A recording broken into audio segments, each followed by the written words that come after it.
Ahmed Al-Barai joins me now in the studio. Ahmed, it tells its own story when people in eastern Ghouta are so used to being bombarded that they know how to protect themselves relatively by going down into their cellars. But what about the intensity of the past 2 days there?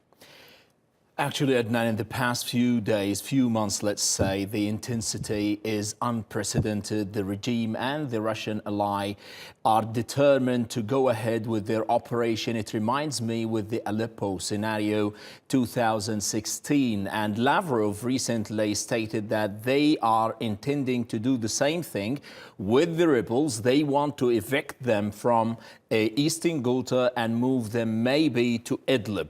And if this happens, then you're going to have the second scenario. But the worst issue is in Ghouta you have 400,000 people who are under the siege, while in Aleppo there was at least 100,000. Now, what we have on the ground for the United Nations report speaking about unprecedented malnutrition, the attacks, at least in 2 days, more than 100 people were killed.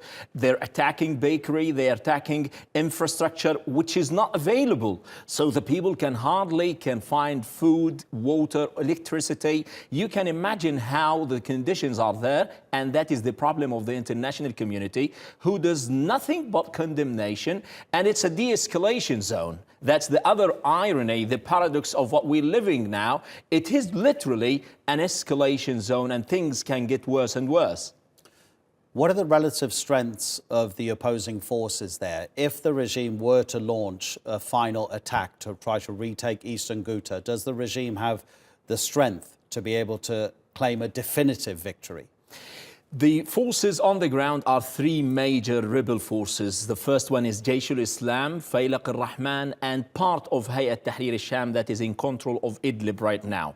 These forces will be defeated eventually. The regime has the capacity with the Iranians and the Russians support them. It may take like 6 months, but eventually he will take Ghouta because it's for him, it's a kind of existential threat. It's very close to Damascus. It's very close to the presidential palace.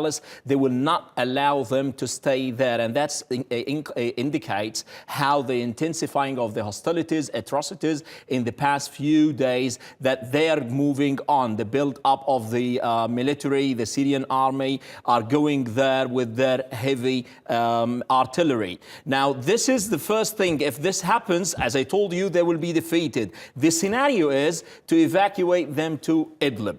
And in case this happened, the regime has achieved every political and army military objective on the ground, because if they move the rebels to that region, in Idlib, the fighters, the rebels are not on the same page. You have the formerly Al-Qaeda rebels in Idlib, you have Ahrar al-Sham, you have the other moderate rebels. They will fight each other and they will end each other by a way or another. So it's the matter of Turkey to deal with this new quagmire in Idlib that will be formed if they evacuate these people. And at the end of the day, you have the families on the ground with nobody to help, with no single dim of hope. Ahmed Al-Barai, thanks for the analysis.